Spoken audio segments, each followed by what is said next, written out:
I was a Marine in 3rd Battalion, 1st Marines, and we had just survived the first major contact in the war in a place called Nasiriyah where we'd been ambushed.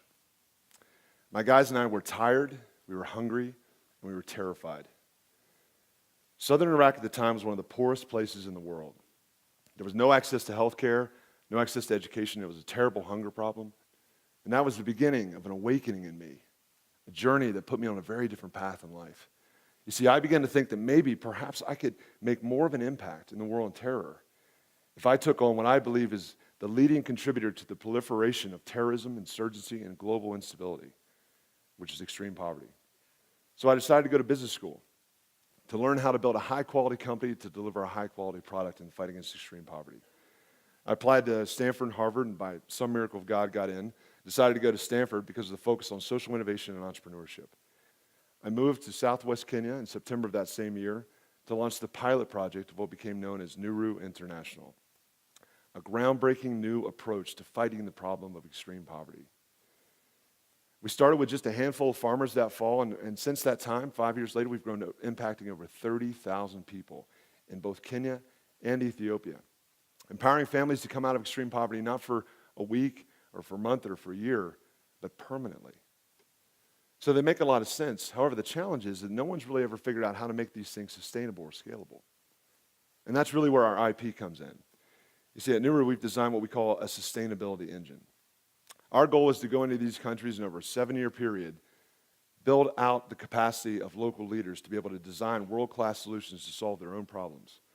We leave 7 years later, leaving behind a completely self-contained entity that's impacting about approximately 50,000 people and continuing to scale to other villages and communities to end poverty in those areas completely independent of us.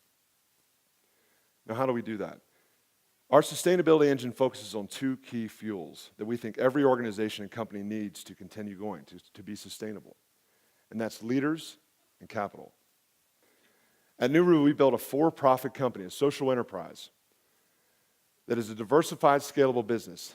And we're attempting over the 7 years life cycle of our project for this company to grow, become profitable, and then the company is legally structured such that those profits have to be driven back into subsidize the cost of the nonprofit side, completely independent of donors and philanthropy at that point. Now, as I'm sure you can imagine, this is really attractive to our investors. They get really excited about this because they can leverage their investment much further than with other options. But this is not what I get excited about. I get excited about the second part of our engine, the part about leaders. You see here a picture of one of our farm groups. The lady on the left is an incredible leader, one of 300 that we're training in Kenya right now. Her name is Milka Marwa. When I first met Milka, I was walking in the bush in 2008 in rural Kenya. Milka came to me in a desperate situation. She had 6 children. 2 of them had died the previous year from malaria. The 6 she had right now were starving because she could only produce 3 bags of maize for her 1 acre, and her family needed 6 to survive. She was in a desperate situation. She came to me and she said, "I need help." I said, "Great. I'm this smart Stanford kid here. I've got all these great ideas.